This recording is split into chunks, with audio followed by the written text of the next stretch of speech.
یہ کائنات ہمیشہ کے لیے نہیں ہے، الی اجل مسمی، ایک خاص مدت معینہ تک یہ رہے گی، اس کے بعد خاتمہ ہو جائے گا، یہ ہمیشہ کے نہیں۔ تو بگ بینگ سے جو ایک نظریہ شروع ہوا کہ شروع میں کیا تھا،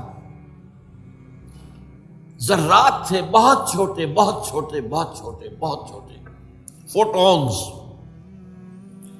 ان میں حرارت اتنی تھی، ٹریلینز ڈگری آف فارنہائٹ یا سینٹی گریڈ جو چاہیں کہیں، and they were running away from each other. یہ تھی first stage of the creation of this material world.